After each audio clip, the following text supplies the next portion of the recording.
As tropas soviéticas invadem Berlim. O Terceiro Reich cai.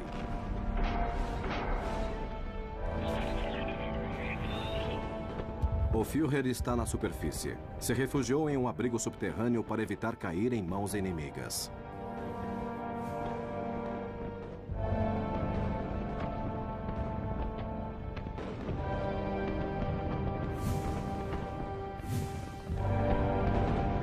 O Marechal Dönitz anuncia por rádio que Hitler caiu lutando heroicamente. Dönitz anuncia a morte de Hitler. As agências de notícias internacionais divulgam a notícia. Adolf Hitler supostamente morto. Entretanto, o corpo de Adolf Hitler nunca foi encontrado. A versão mais difundida é que a de Hitler se suicidou junto com sua esposa Eva Braun, no abrigo do Ministério das Relações Exteriores.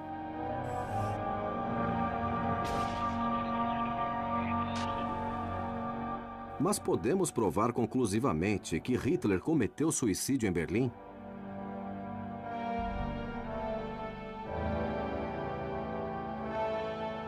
24 horas depois, um departamento especial do exército soviético chamado Smark começou a busca por Hitler e outros líderes nazistas. Os agentes soviéticos rastrearam a área do abrigo antiaéreo, reuniram todas as evidências de restos humanos encontradas no local e declararam que nenhuma pertencia a Führer.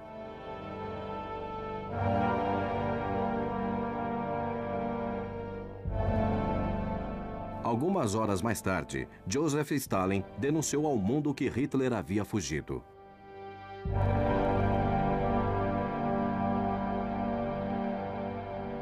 Em 1958, poucos anos depois da morte de Stalin, o governo russo mudou sua versão e anunciou que possuía a única evidência física da morte de Hitler no abrigo de Berlim. Um fragmento de crânio com um buraco de bala supostamente descoberto entre os restos humanos perto do abrigo de Berlim foi exposto no Museu da Guerra de Moscou por mais de 50 anos, acabando com as especulações sobre uma suposta fuga de Hitler. Mas em 2009, um grupo de pesquisadores da Universidade de Connecticut teve acesso ao crânio exibido em Moscou e realizou testes de DNA, comprovando que a única prova da morte do Führer era falsa.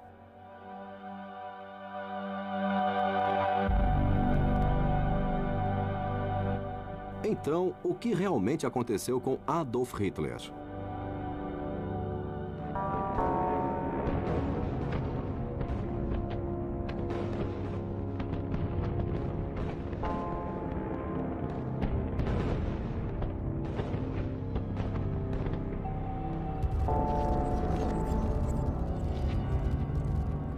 Desde 1945, surgiram várias teorias sobre uma possível fuga de Adolf Hitler para a Argentina em um submarino.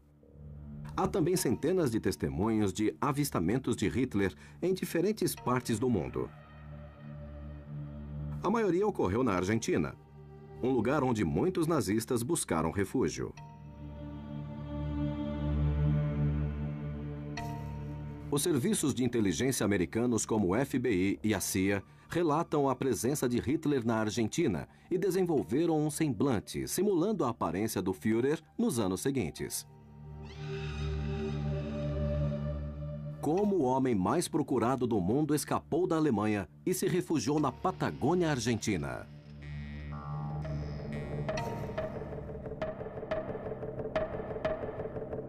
Em uma investigação inédita, seguiremos os eventuais passos de Hitler em sua fuga para a Argentina.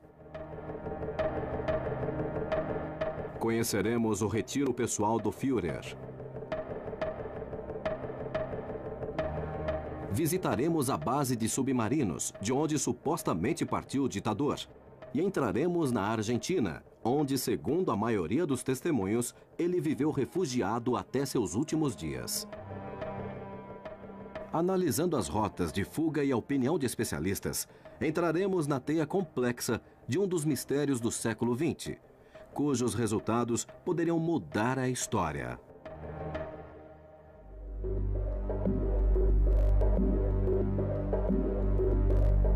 Carlos de Nápoli, historiador e escritor especializado em nazismo, começa seu trabalho em Berlim, juntamente com o pesquisador e produtor Mariano Gomes, onde buscam a primeira evidência da possível fuga de Hitler. Carlos entra em uma das centenas de abrigos que ainda existem em Berlim, em busca de respostas para suas perguntas. Tudo o que se sabe oficialmente dos últimos dias do Führer em Berlim vem da pesquisa do historiador britânico Hugh Trevor Hope.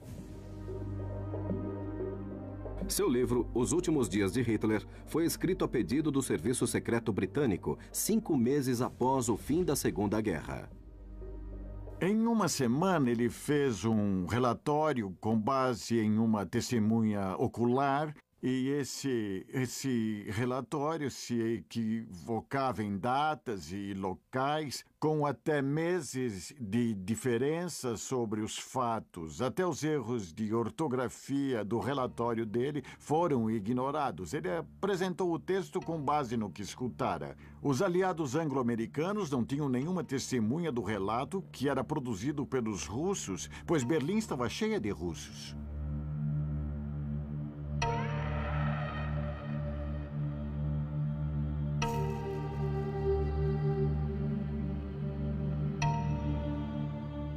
Segundo as investigações, Hitler chegou a Berlim em 20 de abril de 1945, no dia em que completava 56 anos.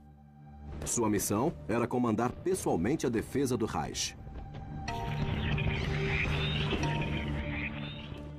As informações supostamente obtidas na investigação mostravam que naqueles dias, Hitler atravessava um período de grande nervosismo e culpava a todos, menos a si mesmo, pela derrota militar.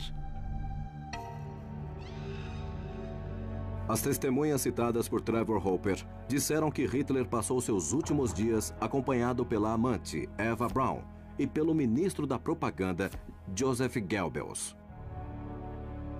Na noite de 29 de abril, ele se casou com Eva na pequena sala de conferências do abrigo antiaéreo.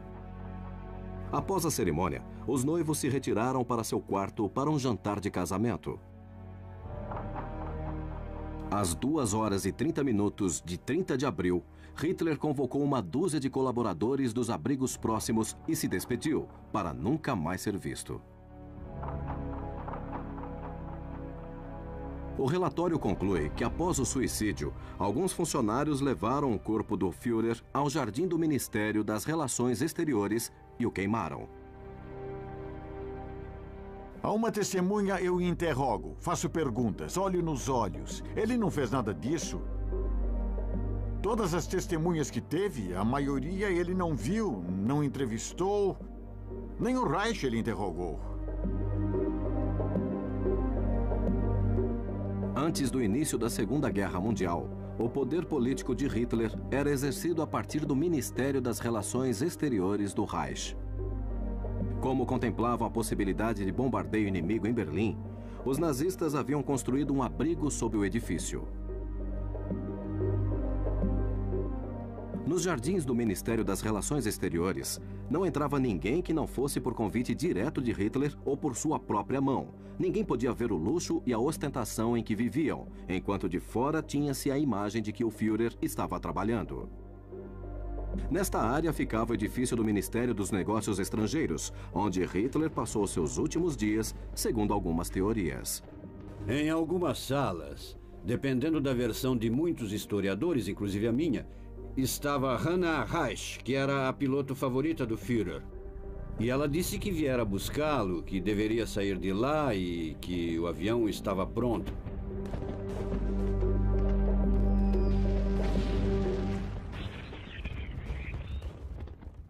Em 26 de abril de 1945, a piloto nazista Hannah Reich desembarcou em Berlim sob o fogo de artilharia soviética e visitou Hitler no abrigo antiaéreo. Hannah Reich supostamente entrou no abrigo e se encontrou com Hitler, dizendo que tinha instruções para levá-lo para o norte, junto com sua esposa Eva Braun.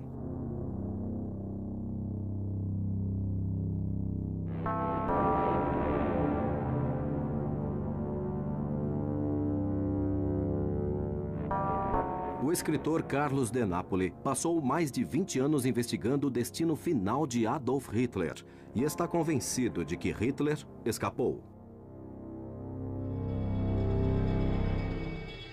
Mas como o homem mais procurado do planeta fugiu do centro de Berlim, que estava rodeado por milhares de soldados? Alguns pesquisadores e historiadores, como Patrick Burnside, acreditam que Hitler pode ter sido resgatado poucas horas antes da queda pela piloto nazista Hannah Heisch. Em 29 de abril, Heisch escapou do ataque aliado e conseguiu sair de Berlim logo após visitar o abrigo do Ministério das Relações Exteriores. A senhorita Bormann, de sua própria boca, disse que Hitler conseguiu escapar da captura e da morte na noite de 30 de abril, decolando em um avião que estava escondido onde o aguardavam uma mulher e várias malas. Muitos acreditam que Hitler pode ter embarcado naquele avião, mas Hannah Heisch mudou sua história ao longo dos anos e morreu sem revelar seu segredo. Hannah Heisch escreveu um livro chamado Voar é Minha Vida, detalhando principalmente os últimos minutos do Terceiro Reich. Ela saiu provavelmente entre 29 e 30 de abril, no último voo de Berlim, depois de atravessar o cerco russo. Curiosamente, na última edição do livro, ela acrescentou 3 últimas linhas e escreveu essas linhas em forma de pergunta. E a pergunta que ela faz é: teria sido eu quem tirou Hitler de Berlim? Eu revelaria esse segredo? Então, que mistério se esconde por trás do destino de Adolf Hitler? Com a queda de Berlim, um departamento especial do exército soviético chamado Smerk, comandado pelo tenente-coronel Ivan Krinenko, começou uma busca pelos restos mortais de Hitler e outros líderes nazistas. Agentes soviéticos rastrearam a área em volta do abrigo e reuniram todas as provas de cadáveres que encontraram no local, até mesmo os restos de corpos queimados, mas nenhum pertencia a Hitler. A hipótese do corpo queimado foi então questionada por especialistas. Primeiro, um suposto funcionário disse: Hitler morreu. Eu o queimei, pus fogo nele perfeito. Muito bom. Hitler morreu assim. Onde já se viu um policial de província, diante de um homicídio ou de um morto desaparecido, aceitar a confissão de alguém que passara 10, 12 anos ao lado de Hitler e que trabalhava para ele?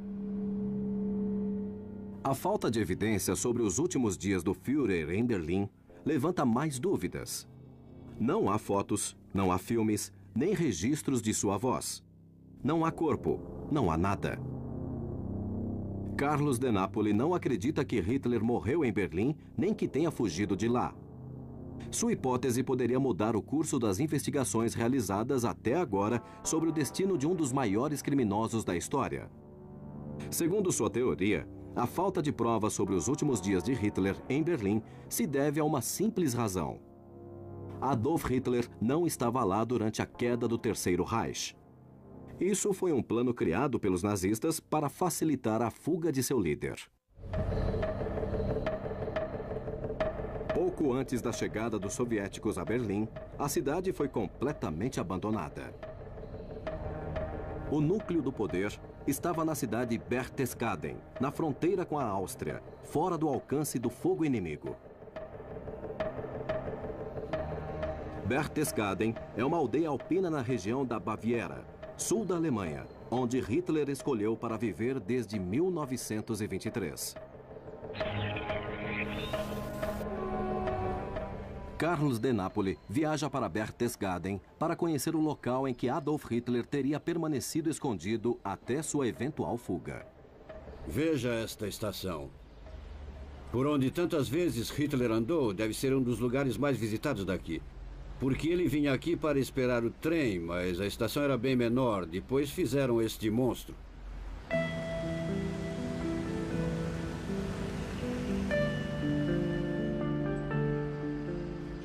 Hitler realmente chegou a Berchtesgaden por acaso.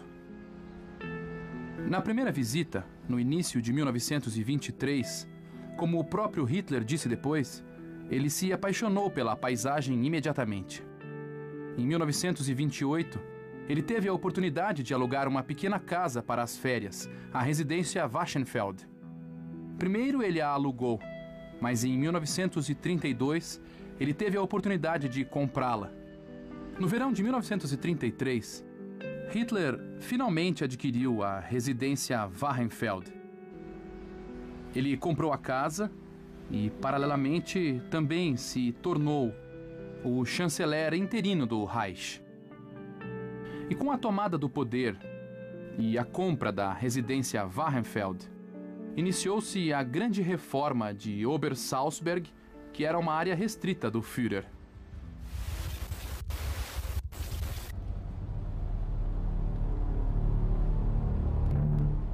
Ele nasceu aqui, perto de Linz, na Áustria. Não estamos longe de onde ele nasceu, são uns 50, 60 quilômetros da cidade de Linz.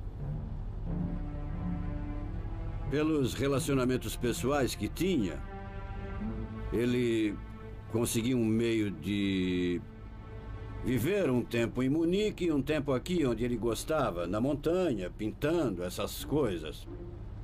Em Berchtesgaden não estava apenas uma casa de Adolf Hitler, sendo o local de nascimento do poder político nazista. Também abrigava o comandante da Luftwaffe, Hermann Göring. Mas abaixo das colinas de Berchtesgaden havia uma cidade subterrânea composta por 6.700 metros de túneis. Assim, Berchtesgaden se tornou uma fortaleza. Ideal para manter a salvo Adolf Hitler nos últimos dias do Terceiro Reich.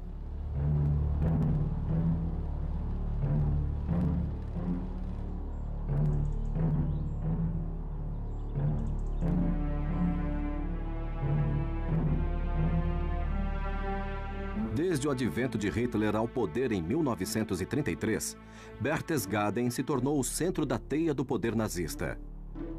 Lá, o Führer deu as ordens que findaram com a vida de milhões de seres humanos.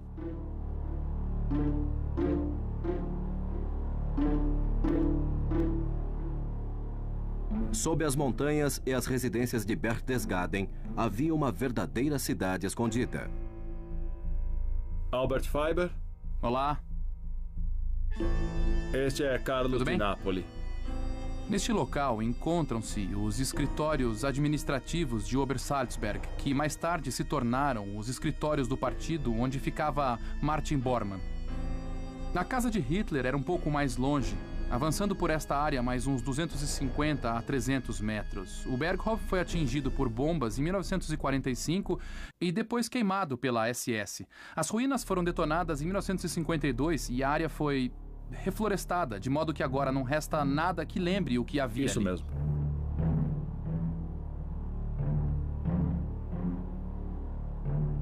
Quando os aliados souberam que Berchtesgaden era um local de descanso do ditador, para onde ele se dirigia quando não estava fazendo propaganda, a região tornou-se um importante alvo militar. Mas ainda não sabiam que as casas que viam eram apenas uma camuflagem para o que havia de verdadeiramente importante, que ficava no subterrâneo, dentro da montanha.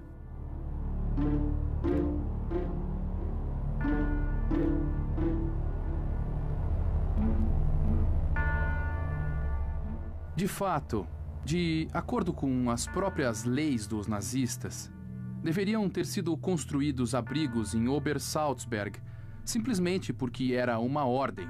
Todos os edifícios públicos, todos os edifícios importantes precisavam ter um abrigo em caso de ataque aéreo. Hitler não permitiu isso e disse: "Em minha casa não, eu não me sinto à vontade." Desde o início da guerra, devido aos ataques aéreos, a família de Martin Bormann e a família de Albert Speer foram transferidas a Obersalzberg por questões de segurança. Quando os aliados tomaram conhecimento de que a cúpula do poder encontrava-se em Berchtesgaden, Bormann tentou convencer Hitler a construir um abrigo em Obersalzberg. Em 1943, após o primeiro ataque à cidade de Munique, Hitler concordou com a construção do abrigo, pois acreditava que Obersalzberg também poderia ser bombardeada. Então, em agosto de 1943, iniciou-se a construção do abrigo. E foi muito fácil por várias razões. Obersalzberg foi classificada como importante para a guerra por dois motivos.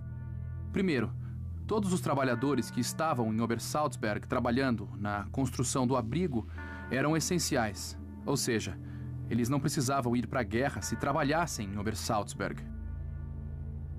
Segundo, embora durante a guerra tenha havido grandes problemas de abastecimento e de falta de materiais de construção, isso não acontecia em Obersalzberg, porque como o projeto de construção era importante para a guerra, havia todo o material necessário naquele lugar. Havia até 6.000 pessoas trabalhando na construção do abrigo para conseguir concluí-lo em tão pouco tempo, em um tempo tão curto como aquele. Com a construção do abrigo de Obersalzberg, Berchtesgaden, residência de Hitler e da liderança política nazista, tornou-se o local mais seguro e melhor protegido na Alemanha.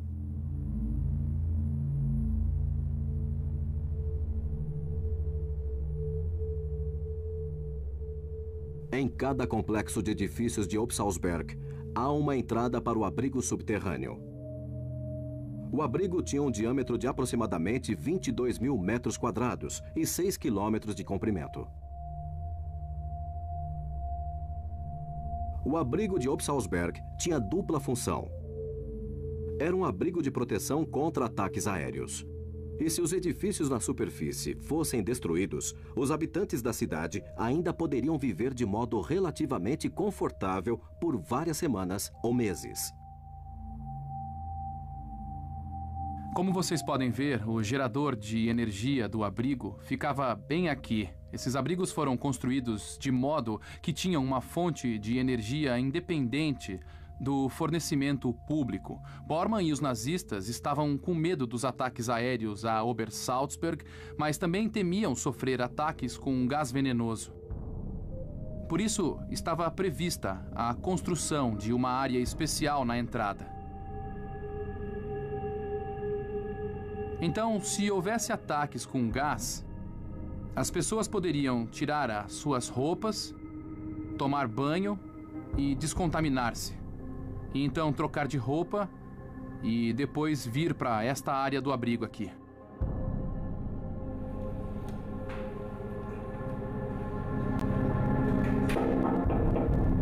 O abrigo Berghof, o abrigo particular de Hitler, ficava um andar abaixo deste abrigo, porque o Berghof, a casa de Hitler, ficava um pouco mais abaixo do que os outros edifícios.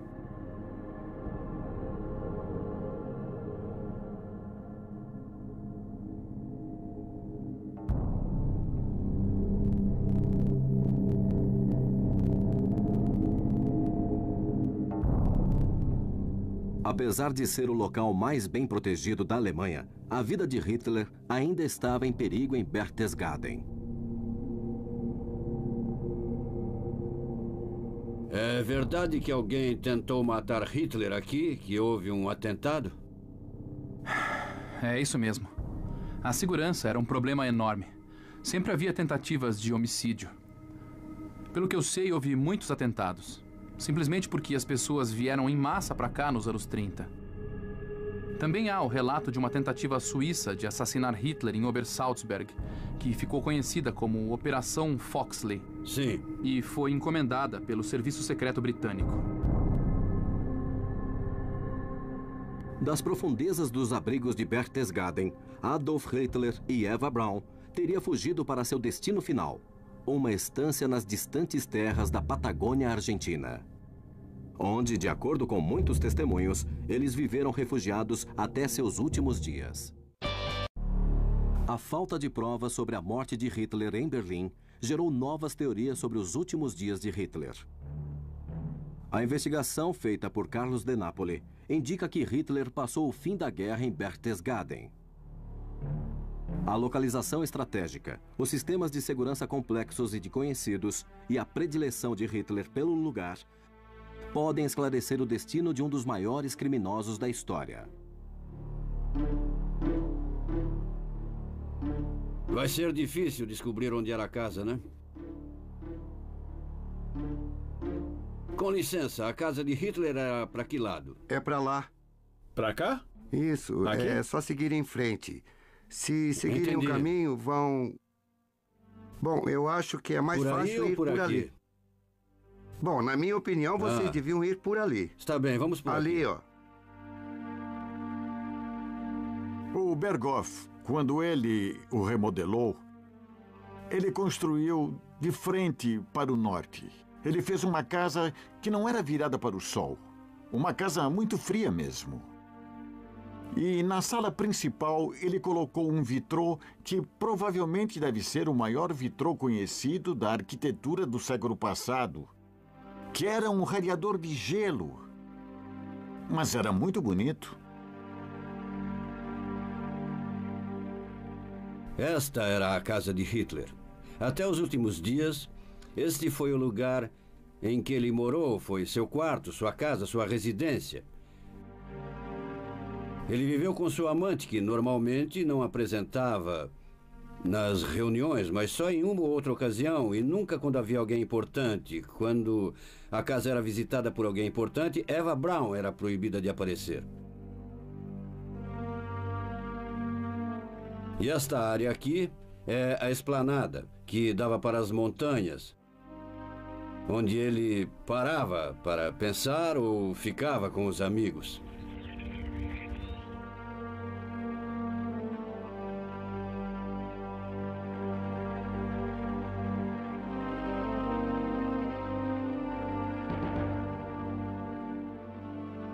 Hitler gostava do frio e não gostava dos raios do sol. O único problema que teve, e que ficou bem evidente até seus últimos dias conhecidos, foi uma doença de tireoide. Hoje sabemos que quem sofre disso precisa de cuidados especiais. Ele sentia um calor terrível e tinha necessidade fisiológica de comer doces. Era isso que Hitler fazia? A predileção de Hitler pelo clima frio que abrandava sua doença é uma das hipóteses que sugerem que Hitler pode ter fugido para a Patagônia, um dos climas mais parecidos com o de Berchtesgaden.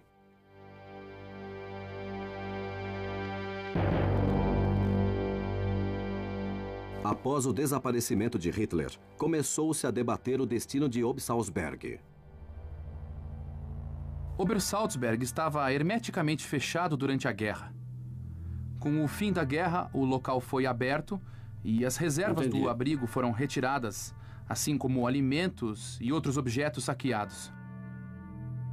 Obersalzberg rapidamente se tornou uma atração para as pessoas que queriam ver como Hitler vivia a sua vida particular. Então, em 1945, nas primeiras semanas após o fim da guerra, Obersalzberg novamente se tornou um ponto de atração, uma espécie de local de peregrinação, como aconteceu em 1933, mas agora sobre as ruínas, os escombros, os edifícios. Mais de centenas de milhares vieram para Obersalzberg nesse ano. A situação ficou feia e cogitou-se o que poderia ser feito e cogitaram a possibilidade de demolir o local. Finalmente concordou-se em fazer isso, especialmente o Berghoff de Hitler. E também concordou-se em destruir as casas de Göring, de Bormann, o quartel da SS e tudo mais o que tinha que ser detonado e depois levado ao chão. E com isso o problema foi resolvido.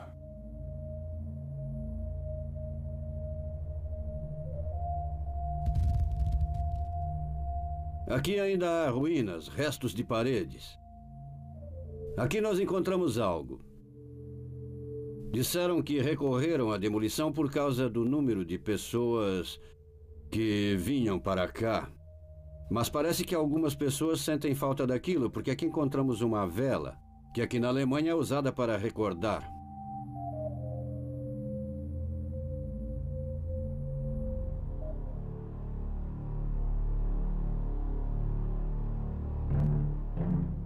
Em 1955, a justiça alemã declarou o desaparecimento de Hitler. A suposta morte de Hitler no abrigo em Berlim, relatada por Trevor Hopper, foi refutada por vários historiadores. A teoria de Carlos de Napoli afirma que Hitler passou os últimos dias da guerra em Berchtesgaden. Cresce graças às questões centrais levantadas: a localização estratégica do lugar e os sistemas de segurança que transformaram a região em uma fortaleza invencível.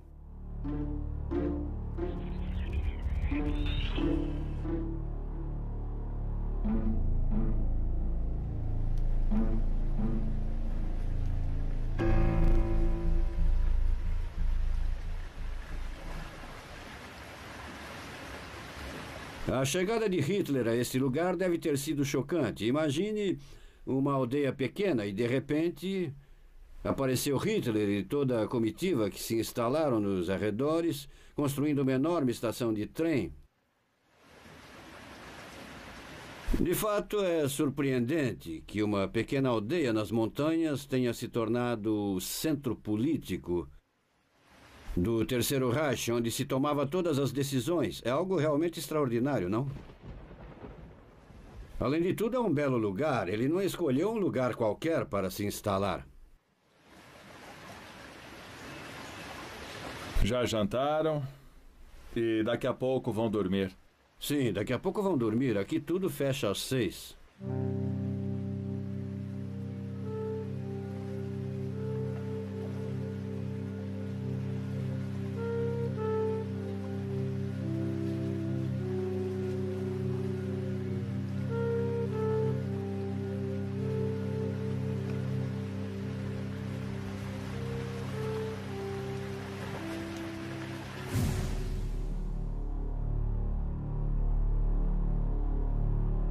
Após a vitória soviética na Batalha de Stalingrado, em 1943, nenhuma potência ocidental sabia exatamente onde o Exército Vermelho interromperia o avanço.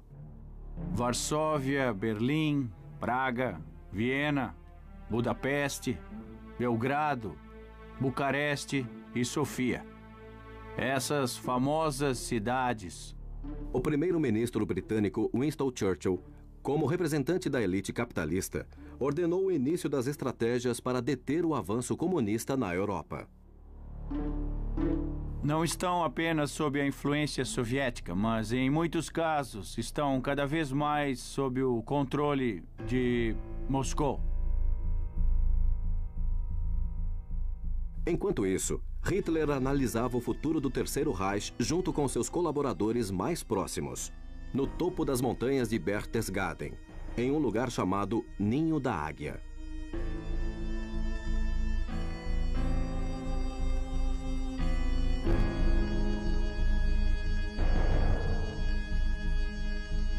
Foi algo que ocorreu a Bormann e que Hitler aprovou.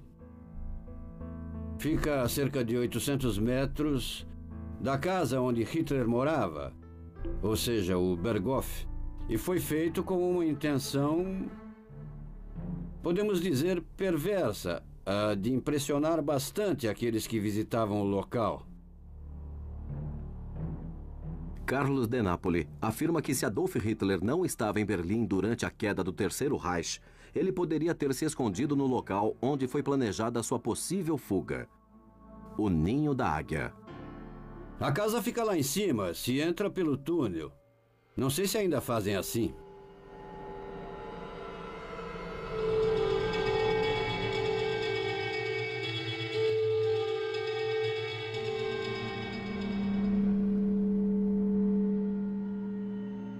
É uma porta dupla, veja, não é uma porta comum. Olha o tamanho dela, é a prova de qualquer coisa que se possa pensar.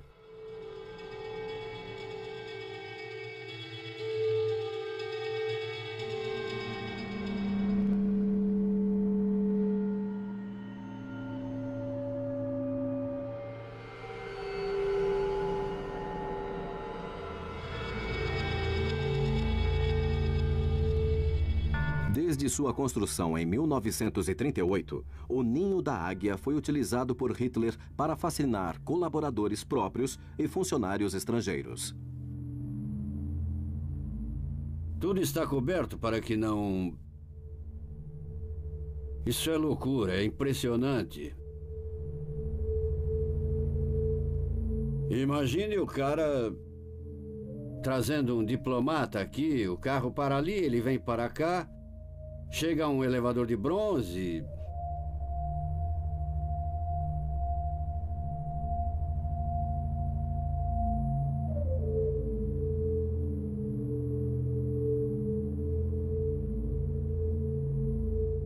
Semanas antes da queda, Hitler recebeu Albert Speer no Ninho da Águia, o ministro dos armamentos do Terceiro Reich. A derrota militar da Alemanha era inevitável e eles se reuniram para planejar como usariam as poucas cartas que tinham. Dessa reunião no Ninho da Águia, Hitler teve uma ideia que rapidamente se tornou uma obsessão. Mostrar aos líderes ocidentais que se os nazistas se juntassem aos soviéticos, o fantasma comunista chegaria a Paris em poucas horas.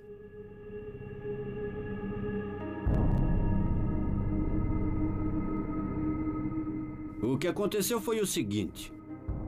Já houvera a Batalha de Stalingrado em 1943, com a rendição das forças alemãs.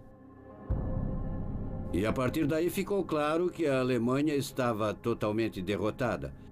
Então, nessa reunião, em que estavam Speer e Hitler, eles iriam moldar o futuro da Alemanha. Após a fracassada invasão da União Soviética, já não havia mais petróleo. O petróleo do Cáucaso, que era o que impulsionava a invasão soviética, não estava mais disponível. Portanto, a economia alemã e o sistema militar iriam desabar a qualquer momento.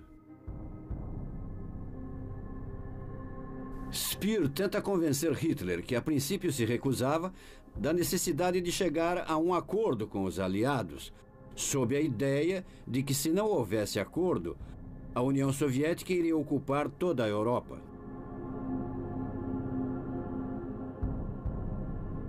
As operações secretas entre os nazistas e os aliados ocidentais, propondo uma rendição para que os russos não avançassem sobre a Europa, foram seladas sob o codinome Operação Sunrise.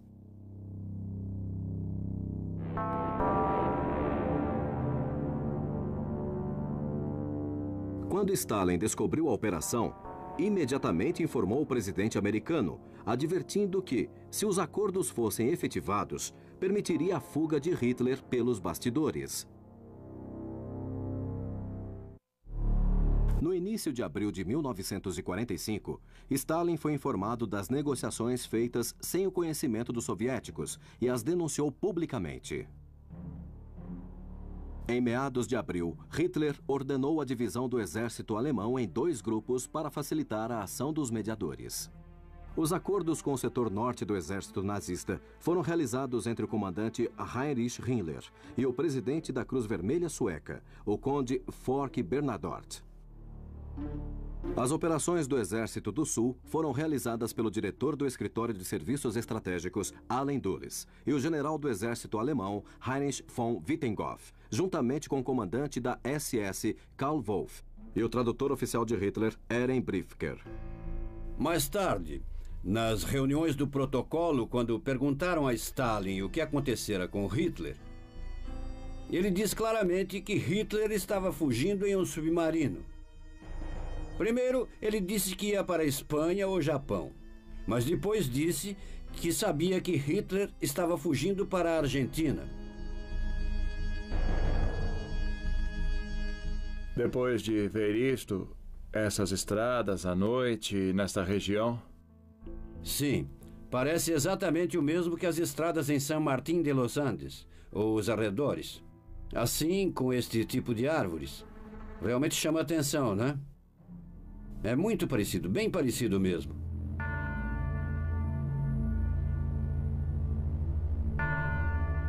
Era daqui que ordenava as maiores batalhas, a guerra mais sangrenta, a mais mortal da história da humanidade. E não é uma história. Tudo isso ele pensou aqui, neste lugar. Aqui nas imediações.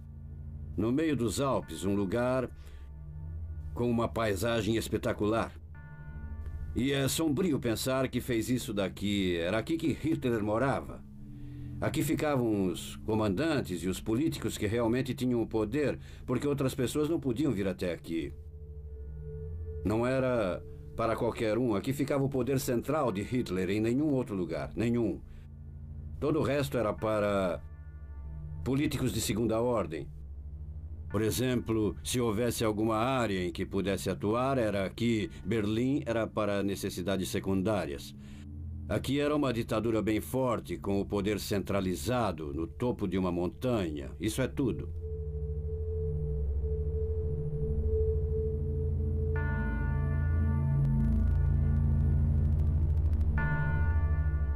Em 25 de abril de 1945, 10 dias antes do fim da guerra e 5 dias antes do suposto suicídio de Hitler, aviões britânicos bombardearam Berchtesgaden. No interior dos abrigos, não houve vítimas. As pessoas que construíram o abrigo se refugiaram nele, enquanto as construções como Berghof e outras casas eram destruídas. E poucas pessoas morreram porque elas estavam a salvo no abrigo. Naqueles dias, o destino de Adolf Hitler era um mistério. Não há nenhuma evidência física que comprovasse sua estadia em determinado lugar.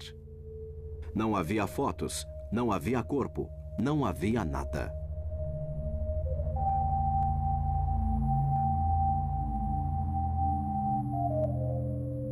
Sabemos que a história oficial é uma mentira.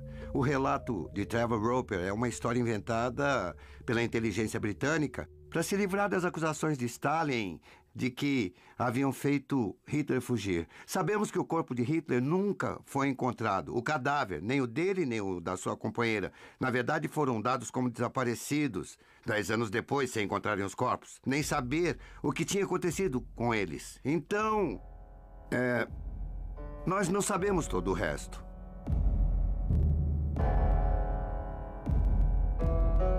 De acordo com a historiadora alemã Gabi Weber, Jorge era uma figura-chave do nazismo, era um empresário peronista.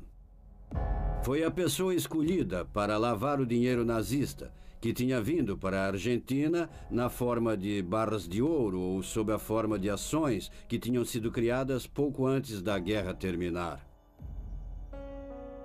O que aconteceu nos últimos dias de Hitler? Segundo ele, partiram de um aeroporto perto de Berchtesgaden e foram para a Noruega. De lá vieram de submarino para a Argentina. Estamos a 4 quilômetros de Berchtesgaden e cerca de 10 quilômetros, aproximadamente, de onde ficava a casa de Adolf Hitler.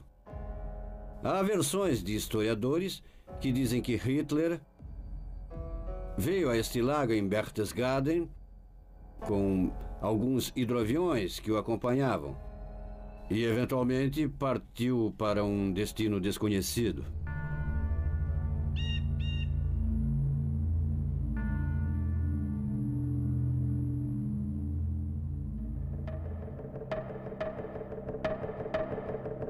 Carlos de Napoli viaja a Munique, onde se encontra uma réplica do hidroavião em que Adolf Hitler pode ter escapado de Berchtesgaden, por causa das negociações secretas entre os nazistas e os aliados ocidentais.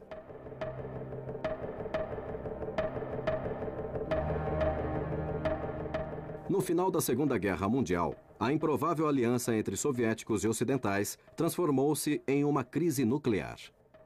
Além dos acordos feitos para uma eventual fuga de Hitler, Allen Dulles, diretor do Instituto Americano de Serviços Estratégicos, liderou a Operação Grampo de Papel, projetada para capturar cientistas nazistas como Werner von Braun, futuro diretor da NASA.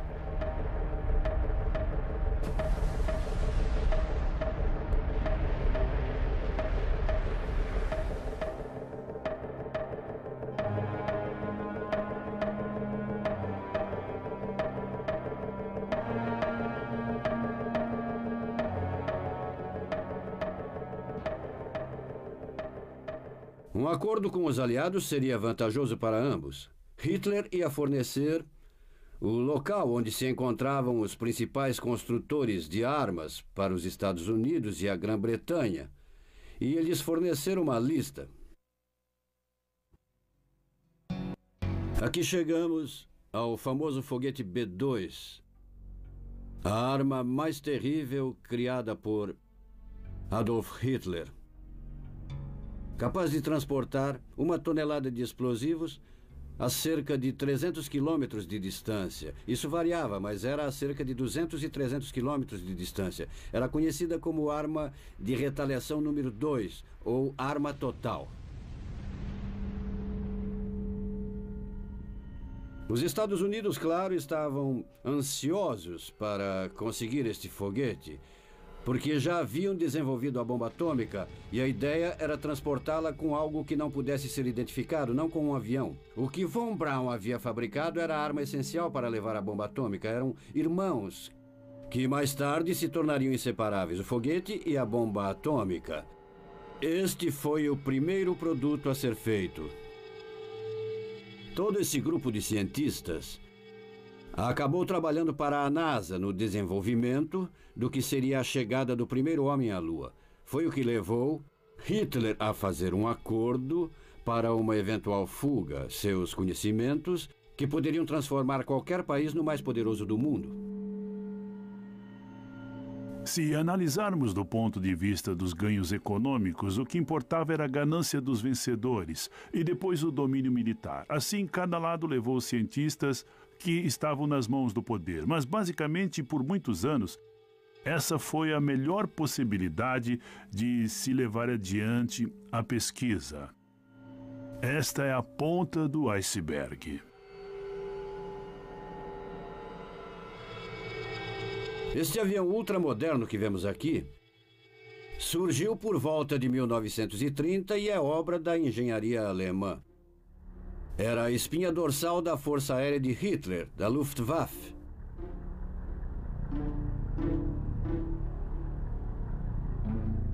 O avião que temos aqui é um Fissler Storch. É muito importante dentro da história que estamos relatando, já que Trevor Hopper afirmava que Hannah Reich o utilizou para chegar a Berlim. No último momento, ela foi ao abrigo pedir que Hitler escapasse nesse avião. Ela poderia salvá-lo nesse avião porque ele decola em 60 a 70 metros. Além da robustez que se observa no sistema de aterrissagem, o trem de pouso permitia lidar com qualquer eventualidade. Temos aqui um dos participantes da eventual fuga de Hitler em Berlim nos últimos dias da guerra.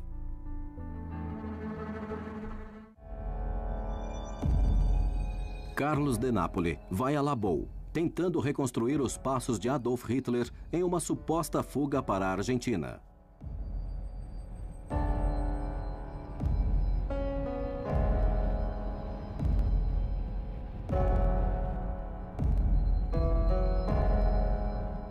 Todas as teorias que afirmam que Hitler fugiu de avião durante as últimas horas da Segunda Guerra Mundial concordam que seu primeiro destino foi o porto de Holstein, onde operava a base de submarinos mais importante do Terceiro Reich.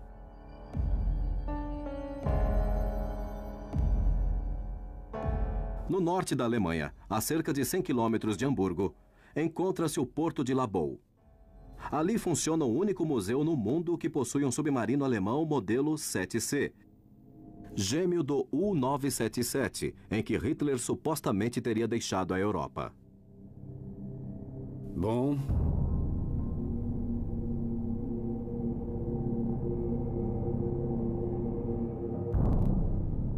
se houve uma chegada ou uma fuga da Alemanha, deve ter sido por submarino. Não há outras opções, porque por avião era impossível. Naquela época e naquele dia era impossível, impensável. Estamos diante do U-995, o último submarino tipo 7C do mundo. Cerca de 700 submarinos 7C foram construídos durante a Segunda Guerra Mundial.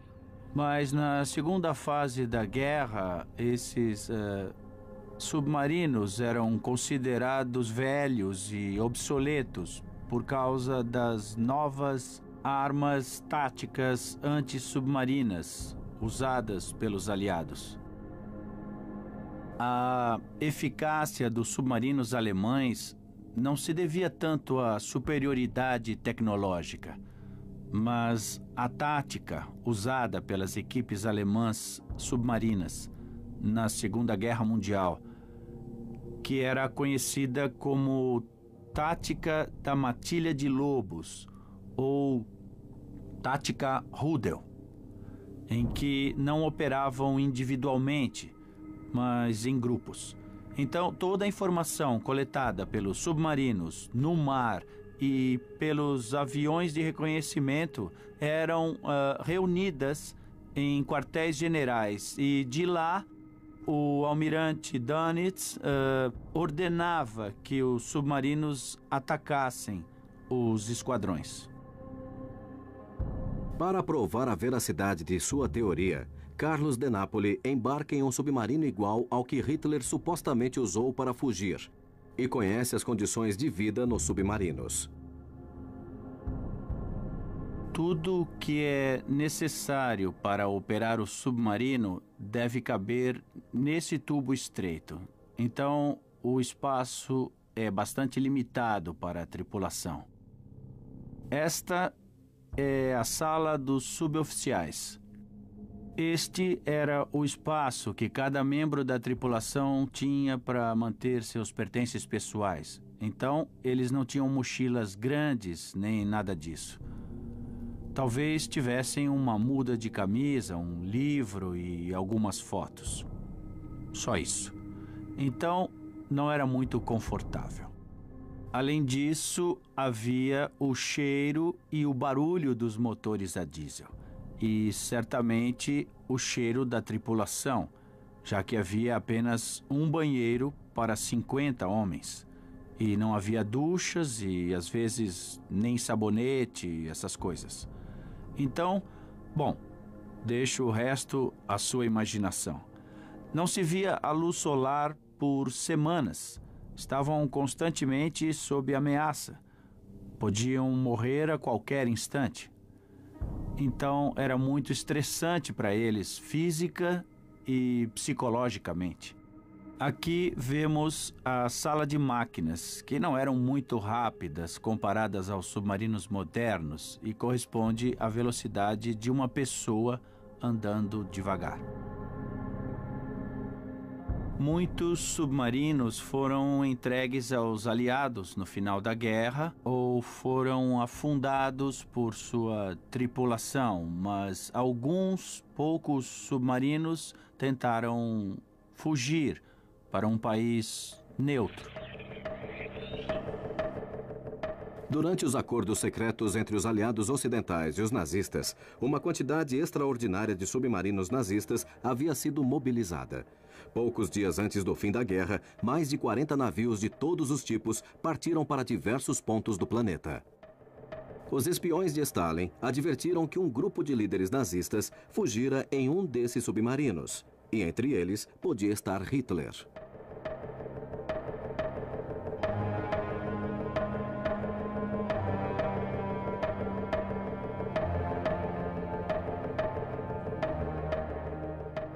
Estes são os edifícios originais da base Holstein, base de submarinos usada pelos nazistas durante a Segunda Guerra Mundial.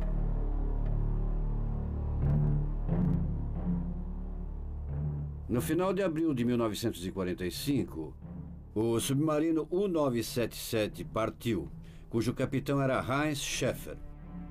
Naquela viagem, vários autores concordam que desta base, muitos nazistas embarcaram em direção à Argentina. E alguns deles mencionam Hitler. O tenente Schäfer era um oficial muito jovem e, mais tarde, ele admitiu que foi a propaganda nazista que mostrava que a Alemanha seria destruída pelos aliados e seria reduzida a um mero estado agrícola, ou estados. E foi por isso que ele decidiu tentar a sorte e navegar para a Argentina. Martin Bormann, em 21 de abril, enviou um radiograma a seu assistente autorizando a transferência a ultramar sul para viajar por mar ao sul. Havia rumores de que o U-977 levava Hitler e Eva Braun, sua amante, e várias outras histórias, mas isso era apenas propaganda nazista ou alguns rumores, suspeitas, nada mais.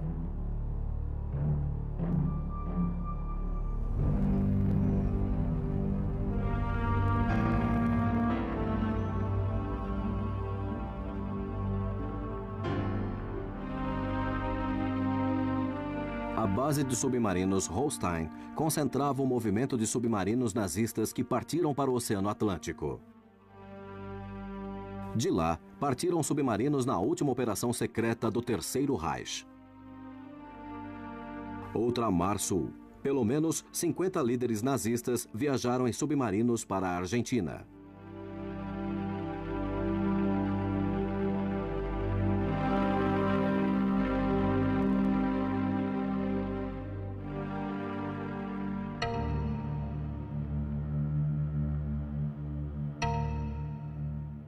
Dos cerca de 40 submarinos que partiram do território ocupado pelos nazistas no fim da guerra, 30 se entregaram semanas depois em diversos portos do mundo. Dos 10 restantes, 2 se renderam no litoral português, em meados de 1945. Mas o destino dos 8 submarinos restantes ainda era desconhecido. Na manhã de 4 de julho de 1945, perto da linha do Equador, o cruzador brasileiro Bahia explodiu no oceano e afundou em poucos minutos. Os motivos da explosão não são conhecidos, mas desde então surgiram rumores de submarinos nazistas na região.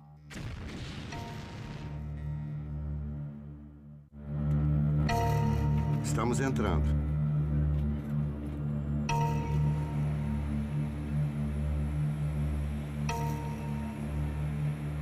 Entre julho e agosto de 1945, 2 submarinos alemães se renderam na base naval de Mar del Plata. Em 10 de julho de 1945, o U-530 e em 17 de agosto de 1945, o U-977. Esses são os 2 únicos submarinos que se renderam à base naval de Mar del Plata. Carlos de Nápoles viaja para a cidade de Mar del Plata para conhecer os detalhes das rendições dos submarinos nazistas e desvendar o mistério sobre a possível presença do Führer.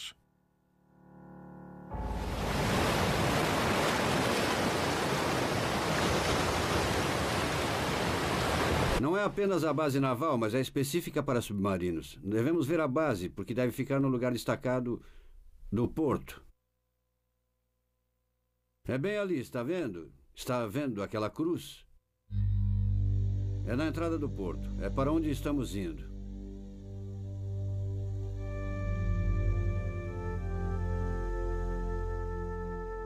Nós temos autorização para entrar.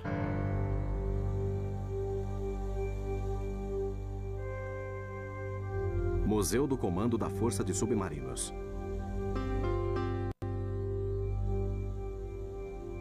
Aqui diz, Mar del Plata, 19 de agosto de 1945.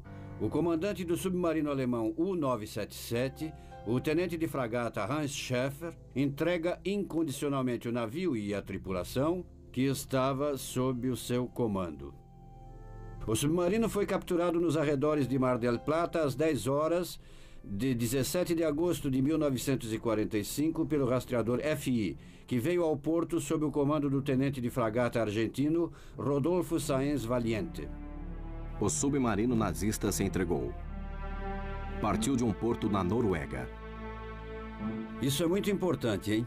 Que dos 10 torpedos existentes, 5 que estão nos submarinos foram recolocados. Isso é muito importante. Por quê? Pode explicar? É importante porque, em primeiro lugar, vieram com 10 torpedos, certo? E quando visitamos o submarino, disseram que carregava 14 ou 12 torpedos. Significa que faltam 2 torpedos. Aqueles que jogaram no Bahia. Não pudemos investigar este tema, mas descobrimos que eles tiveram vários incidentes quando vieram aqui. Tinham sido perseguidos por contratorpedeiros primeiro do Brasil, o Babitonga e o Bocaina. Tinham encontrado o cruzador Bahia, que afundou. E esta foi a pior tragédia da história naval brasileira. Morreram 333 marinheiros. Levam os náufragos no Bahia a Fernando de Noronha. Afirma que não estavam envolvidos no naufrágio do Bahia. Não há dúvida. Com Perdão, licença, Roberto, com licença. como vai? Tudo bem? Nós estivemos no porto de partida, na Noruega, no fiord de Oslo, sim. como diz o jornal, de onde partiu o submarino. Sim. Bom, o navio se identificou. Um deles saiu e se identificou com sinais de luzes. Exato. A guarda costeira levou um susto e, teoricamente, foi ao encontro dele, certo? E isso mesmo. Ele ficou no porto, como dizem os recortes de jornal que você viu, e deve ter visto o porto no fundo na foto que liberaram à imprensa. Exatamente.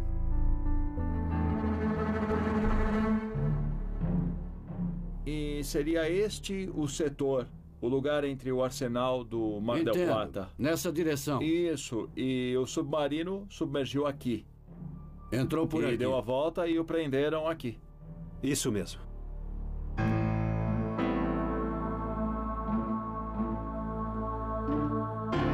Após o fim da guerra na Europa, veio um adido naval americano e um representante da Marinha Britânica e pediram à Argentina para entregar o equipamento militar recuperado. A Argentina cumpriu sua parte como país aliado e entregou tudo.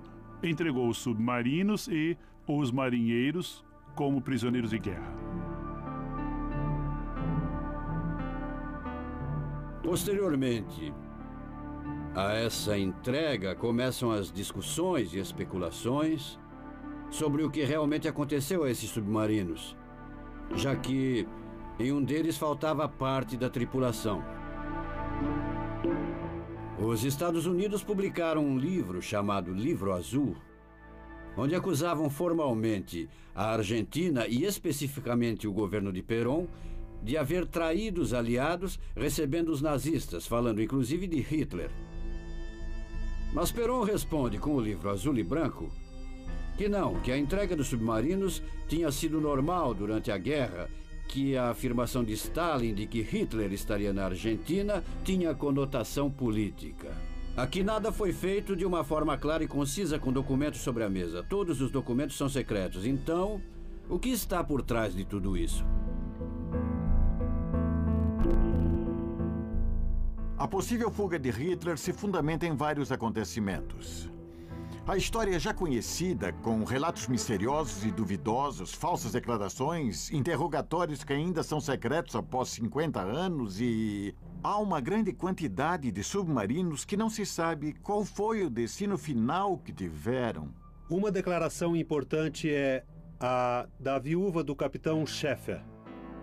Esta mulher reconheceu que Hitler estava num submarino, mas não no do seu marido, porque perguntaram se o 977 levava Hitler. E ela disse que não, que Hitler estava em outro submarino, que acompanhava o U-977, e que o submarino deixara Hitler no sul da Patagônia.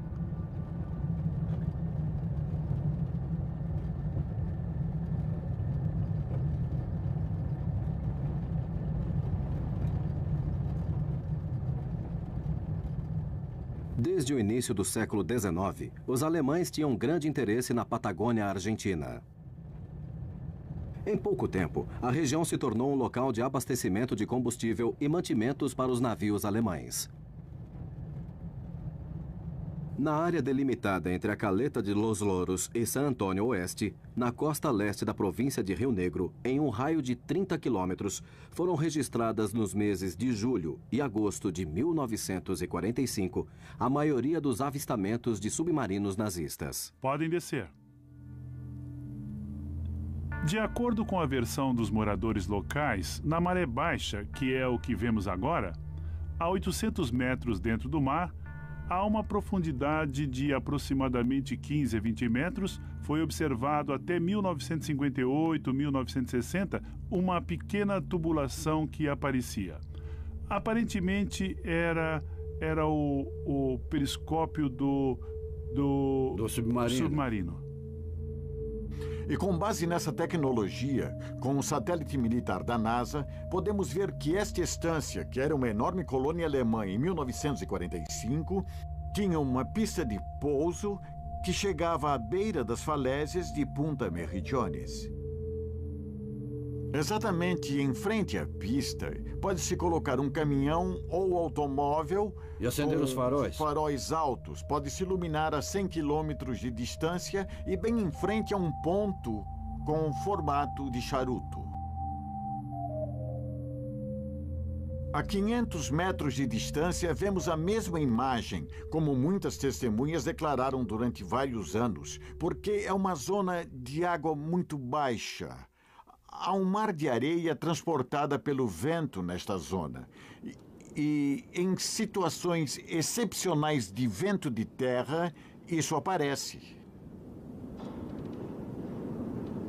É um lugar completamente desolado. Se hoje é assim, imagine há 60 anos.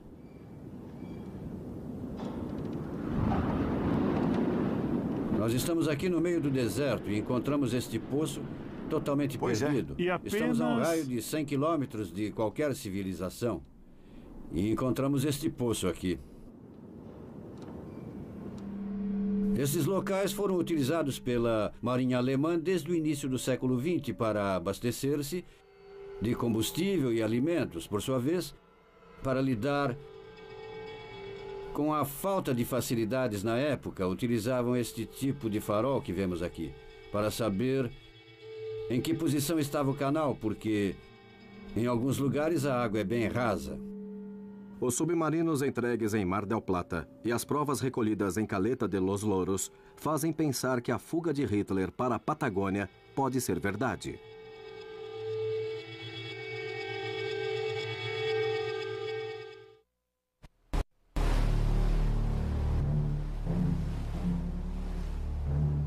O que vemos aqui são restos do navio Ludovico, que encalhou em 1916 neste litoral. O interessante aqui é que os 8 policiais que estavam a bordo do navio eram alemães. E um deles era o que viria a se tornar chefe de inteligência de Hitler, o almirante Canaris. Canaris, na época, era um oficial do exército alemão, mas logo se tornou chefe de inteligência de Hitler, com quem discutia a situação da Argentina e, em particular, da Patagônia. Dados geográficos, a localização de recursos naturais, portos, rotas, serviços, enfim, tinham analisado muito bem toda essa área. Um amigo de Canaris me contou há alguns anos que ele havia confessado que fizera algo quando participara da Primeira Guerra Mundial e fugira do Chile para a Alemanha. Ele contou que tinha estado na Argentina e que fizera algo ali para Hitler. E isto que ele fez para Hitler iria lhe valer o inferno. E com ele aconteceu o mesmo? Canaris desapareceu. Não está claro se desapareceu ou se morreu. A única coisa que se sabe é que o arquiteto do farol morreu. Porque o segredo do que ele fez, ninguém precisava saber. Ora, se Canaris morreu, morreu por este motivo. E se não morreu, foi o guia.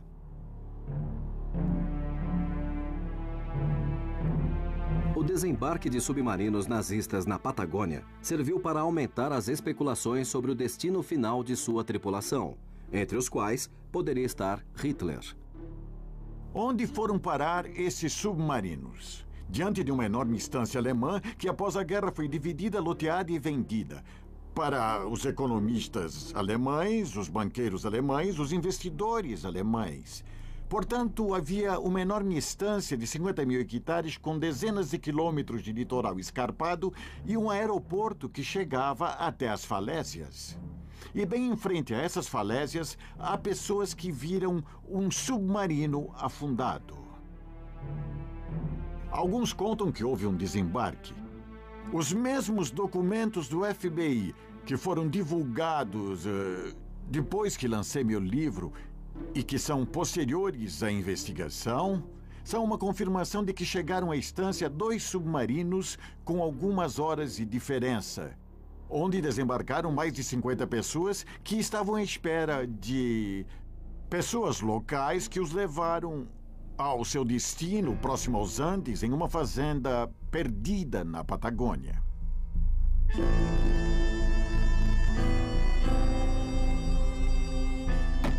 Há um testemunho importantíssimo de Maria Ketakorki de Krotchek, uma polaca que fugiu da Polônia após a invasão de Hitler.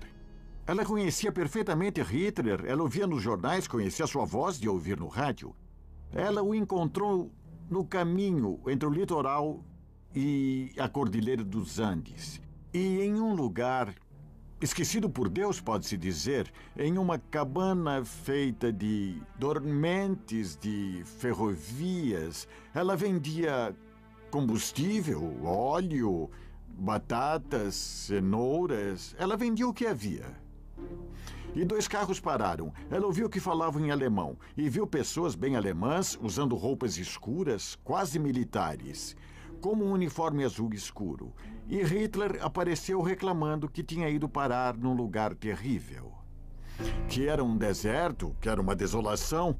Onde é que tinham ido parar, ele dizia.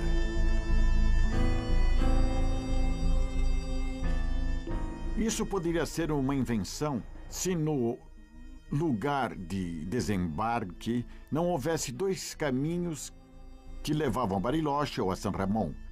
E foi o que fez Canáriz. Naquele dia de 1945, em 22 de julho de 1945, quando as estradas estavam fechadas há uma semana para a maior nevasca da história da Patagônia. Então, o caminho planejado por Canáriz era impossível. Pegaram um caminho alternativo que tinha o dobro da distância. E lá no meio estava a polaca.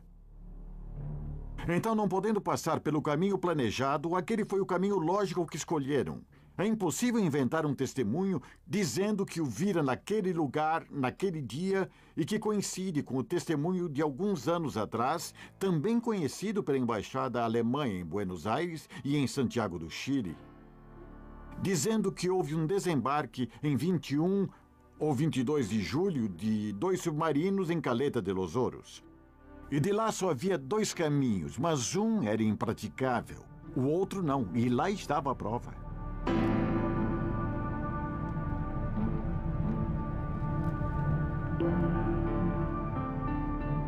San Carlos de Bariloche, uma aldeia alpina no sopé da Cordilheira dos Andes, teria sido o destino final de Adolf Hitler.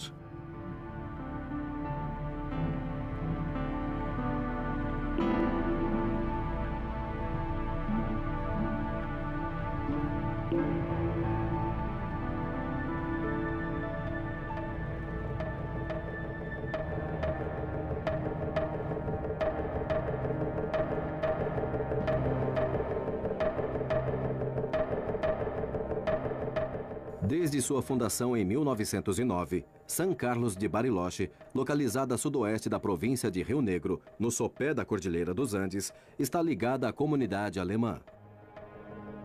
Atualmente, é considerada um dos centros de refúgio de criminosos nazistas mais importantes do mundo.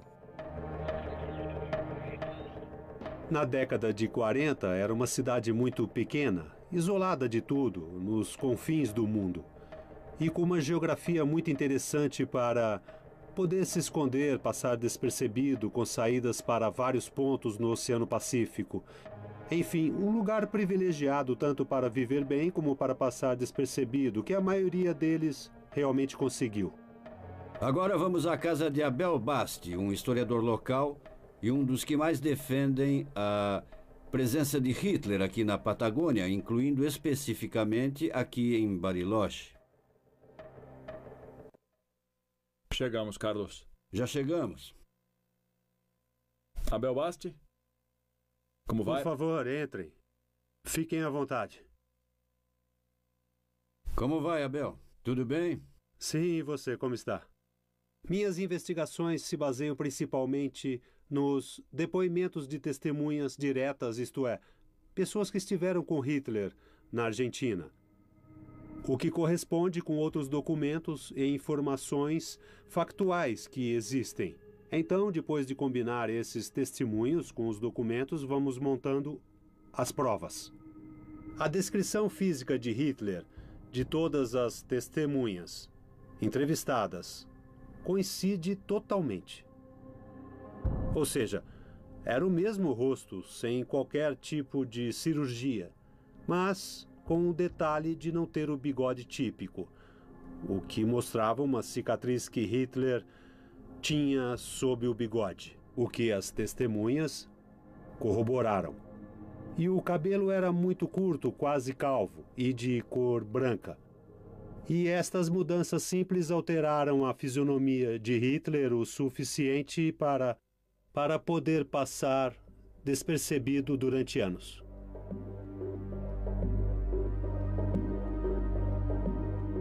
Agora vire à esquerda. Pode deixar.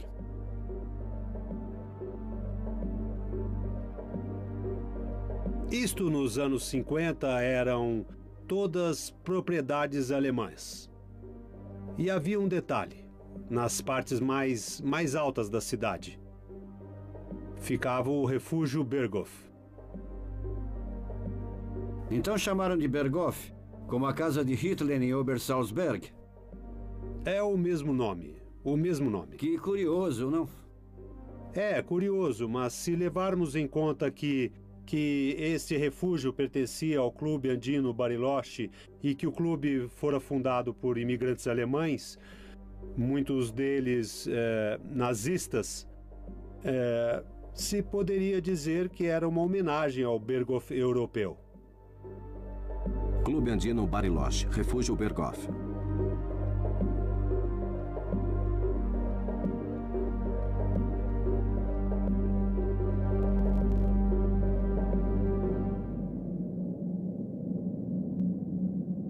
Em 1933, Hitler chegou ao poder e sua segurança tornou-se uma das principais políticas do Estado nazista.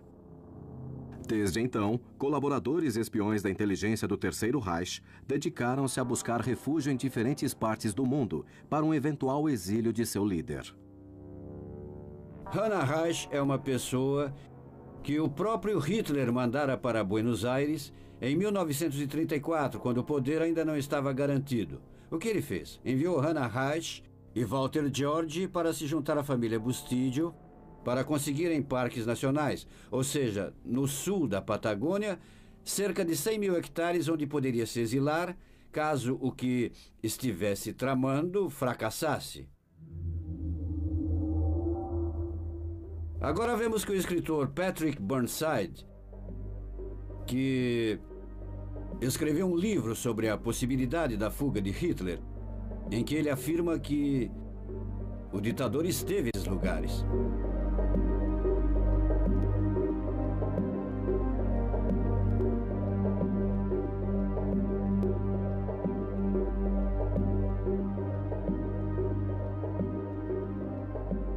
A família Bormann nunca falou de seu pai. A única que falou em 1962 foi Eva Bormann. Foi muito interessante porque, pela primeira vez, ouvi a campainha dos Bormann, porque tudo aqui gira no ambiente ou no entorno, digamos, nazista. E ela falou da morte do pai. Enquanto Hitler, provavelmente não. O Führer estava escondido com Eva Braun em uma fazenda argentina. E o nome da fazenda que a filha de Bormann contara é repetido em documentos citados anteriormente sobre os desembarques dos submarinos no litoral da Patagônia. E o documento conta que Hitler, após um dia e meio de viagem até o sopé da Cordilheira dos Andes, encontrou refúgio em um rancho no sopé da cordilheira. E, por sua vez, novos relatórios confirmam, relatórios esses do FBI ou do Serviço Secreto Americano da época, confirmam a data de outubro ou setembro de 1945 como a data em que Hitler teria sido protegido por seus seguidores.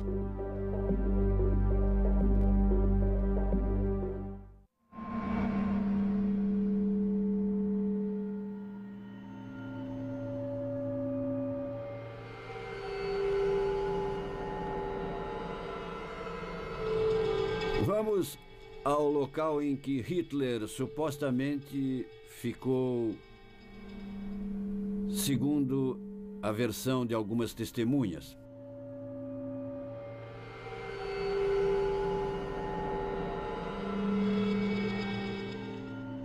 Na cidade de Bariloche, no braço Última Esperança do lago Naueuape, encontra-se as terras que a família Bustídio cedeu à missão liderada por Walter George e Hannah Reich em 1934. Durante a ocupação alemã dessas terras, foram introduzidas espécies de árvores típicas da Alemanha, que recriam uma paisagem semelhante à que Adolf Hitler via em Berchtesgaden. Podemos ver aqui a fazenda onde a maioria dos historiadores concorda que Hitler viveu. É essa a propriedade. Muitos dizem que é onde está enterrado Hitler e também Eva Braun. É uma baía pequena essa, onde Canaris chegou e de onde partiu para ir a Bariloche. E nesta baía foi criada uma rampa de cimento armado que ainda existe após meio século e que terminava em um galpão enorme para um avião supostamente de 2 hélices, pelo tamanho do local. Havia uma doca para barcos de 40 a 50 metros de profundidade. Havia uma enorme mansão com 70 metros de frente e uma altura de 10. Tinha 700 metros quadrados no andar de baixo e 300 no andar de cima. Uma suíte de 100 metros quadrados. Atrás deste conjunto, replicando Berchtesgaden, havia casas de nível cada vez mais alto, até casa de hóspedes. Havia uma casa de chá, havia uma casa com chaminé que nós chamávamos de central. Mas podemos estar enganados. Havia também um açougue de mármore de Carrara. Na floresta, vemos uma das casas de vigilância, que permitiam controlar o acesso que qualquer barco tivesse à casa de Hitler. E ali podemos ver uma anomalia. Fizeram uma casa virada para o sul. Além de ser muito estranho, é um grande erro, é quase suicida. Quem escolhe virar a casa para o sul não quer aquecer o local. Além disso, no andar térreo, havia apenas salas. Em uma casa que teria uns 500, 600 metros quadrados de área total nos 2 andares, e havia um enorme andar com 2 salas, uma após a outra. Uma grande casa argentina dos dias de hoje e de antigamente tem uma infinidade de quartos. É impensável uma casa argentina com 2 quartos. E são 500 hectares com uma mansão de 2 quartos e um banheiro. Isso é um absurdo.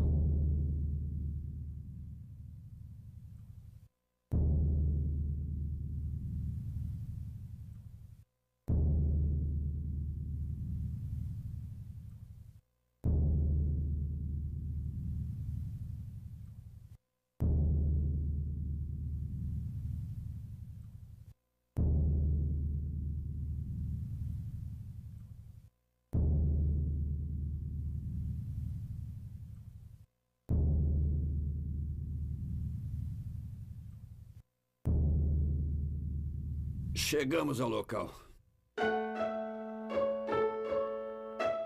Com certeza, a paisagem é parecida com a de Berchtesgaden, quer dizer, os pinheiros, as árvores, tudo. Mas também é verdade que aqui havia uma colônia alemã muito importante em Bariloche, que foi fundada por um alemão. Não podemos negar isso. Bariloche foi fundada por um alemão. Claro que existe. A sensação de estar em Obersalzberg, não acha que há algo mais? É uma sensação de que não se sentiam seguros só por essa semelhança? Sim, é verdade. O que eu sinto é que há um enigma que encobre tudo isso. E que estamos mais perto da verdade e também longe do que aconteceu. Ou seja, esta avaliação dos testemunhos, do que se vive, da distância, não? Afinal, este lugar está longe de tudo. E o que deve ter sido... Há 60 anos, quando não havia absolutamente nada. Quando não havia absolutamente nada, então... São sentimentos muito misturados. É uma análise muito complexa.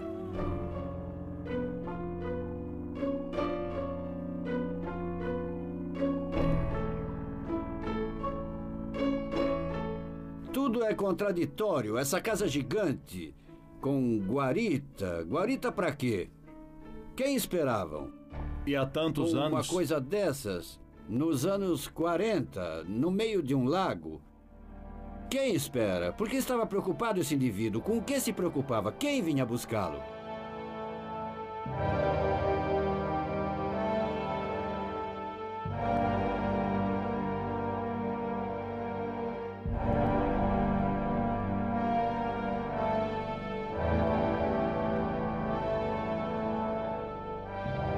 Cada soldado alemão em glória traça seu caminho pela guerra!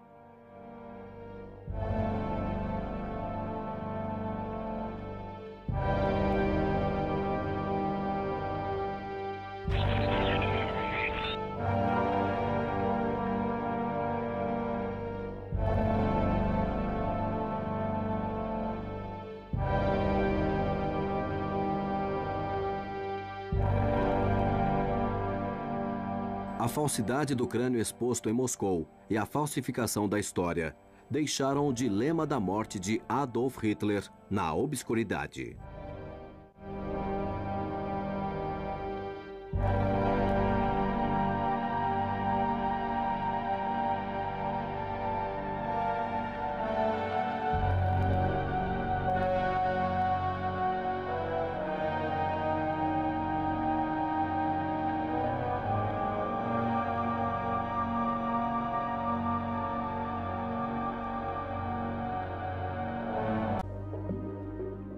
Seu livro, Os Últimos Dias de Hitler, foi escrito a pedido do Serviço Secreto Britânico 5 meses após o fim da Segunda Guerra. Em uma semana, ele fez um relatório com base em uma testemunha ocular e esse relatório se equivocava em datas e locais, com até meses de diferença sobre os fatos. Até os erros de ortografia do relatório dele foram ignorados. Ele apresentou o texto com base no que escutara. Os aliados anglo-americanos não tinham nenhuma testemunha do relato que era produzido pelos russos, pois Berlim estava cheia de russos.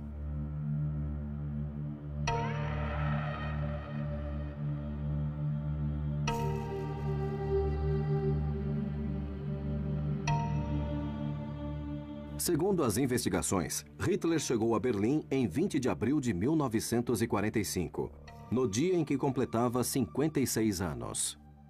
Sua missão era comandar pessoalmente a defesa do Reich. As informações supostamente obtidas na investigação mostravam que naqueles dias, Hitler atravessava um período de grande nervosismo e culpava a todos, menos a si mesmo, pela derrota militar. As testemunhas citadas por Trevor Hopper disseram que Hitler passou seus últimos dias acompanhado pela amante, Eva Braun, e pelo ministro da propaganda, Joseph Goebbels.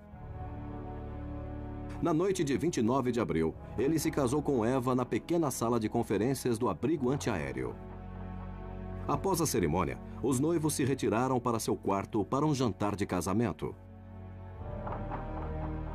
Às 2h30 de 30 de abril, Hitler convocou uma dúzia de colaboradores dos abrigos próximos e se despediu, para nunca mais ser visto.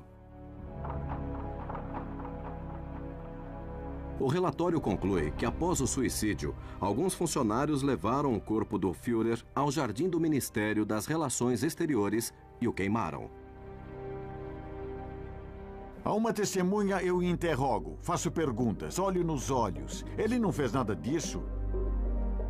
Todas as testemunhas que teve, a maioria ele não viu, não entrevistou, nem o Reich ele interrogou. Antes do início da Segunda Guerra Mundial, o poder político de Hitler era exercido a partir do Ministério das Relações Exteriores do Reich. Como contemplavam a possibilidade de bombardeio inimigo em Berlim, os nazistas haviam construído um abrigo sob o edifício. Nos jardins do Ministério das Relações Exteriores, não entrava ninguém que não fosse por convite direto de Hitler ou por sua própria mão. Ninguém podia ver o luxo e a ostentação em que viviam, enquanto de fora tinha-se a imagem de que o Führer estava trabalhando. Nesta área ficava o edifício do Ministério dos Negócios Estrangeiros, onde Hitler passou seus últimos dias, segundo algumas teorias. Em algumas salas, dependendo da versão de muitos historiadores, inclusive a minha, estava Hannah Reich, que era a piloto favorita do Führer. E ela disse que viera buscá-lo, que deveria sair de lá e que o avião estava pronto.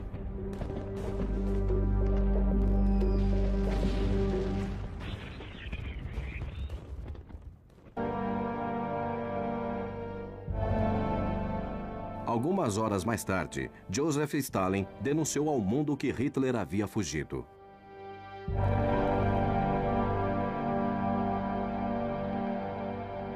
Em 1958, poucos anos depois da morte de Stalin, o governo russo mudou sua versão e anunciou que possuía a única evidência física da morte de Hitler no abrigo de Berlim.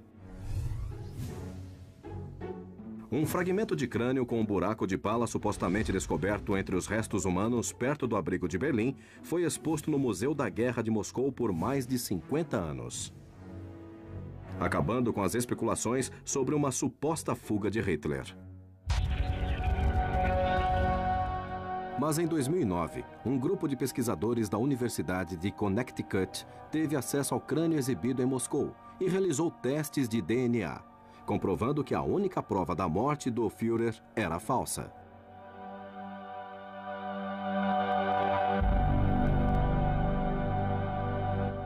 Então, o que realmente aconteceu com Adolf Hitler?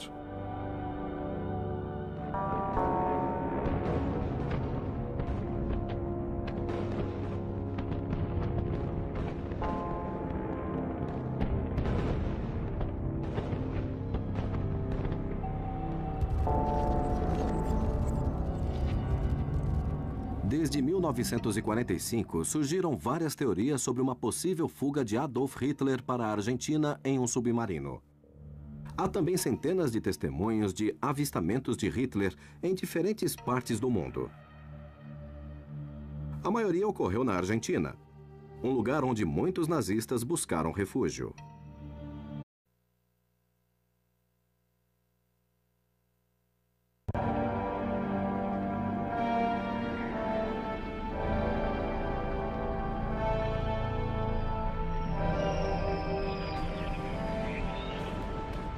As tropas soviéticas invadem Berlim. O Terceiro Reich cai.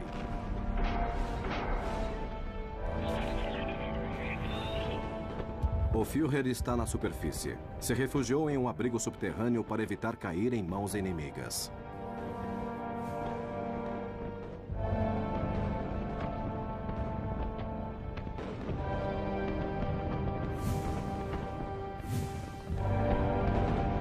O Marechal Dönitz anuncia por rádio que Hitler caiu lutando heroicamente. Dönitz anuncia a morte de Hitler. As agências de notícias internacionais divulgam a notícia. Adolf Hitler supostamente morto. Entretanto, o corpo de Adolf Hitler nunca foi encontrado. A versão mais difundida é que a de Hitler se suicidou junto com sua esposa Eva Braun, no abrigo do Ministério das Relações Exteriores.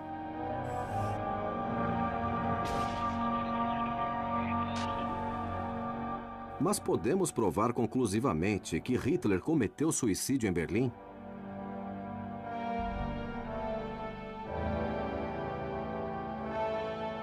24 horas depois, um departamento especial do exército soviético chamado Ismark começou a busca por Hitler e outros líderes nazistas. Os agentes soviéticos rastrearam a área do abrigo antiaéreo, reuniram todas as evidências de restos humanos encontradas no local e declararam que nenhuma pertencia a Führer.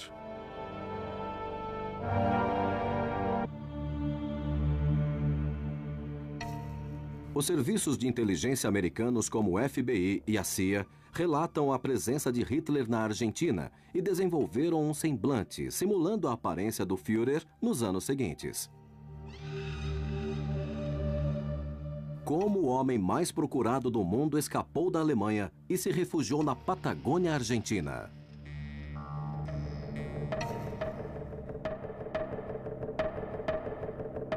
Em uma investigação inédita, seguiremos os eventuais passos de Hitler em sua fuga para a Argentina. Conheceremos o retiro pessoal do Führer. Visitaremos a base de submarinos, de onde supostamente partiu o ditador. E entraremos na Argentina, onde, segundo a maioria dos testemunhos, ele viveu refugiado até seus últimos dias. Analisando as rotas de fuga e a opinião de especialistas, entraremos na teia complexa de um dos mistérios do século XX, cujos resultados poderiam mudar a história.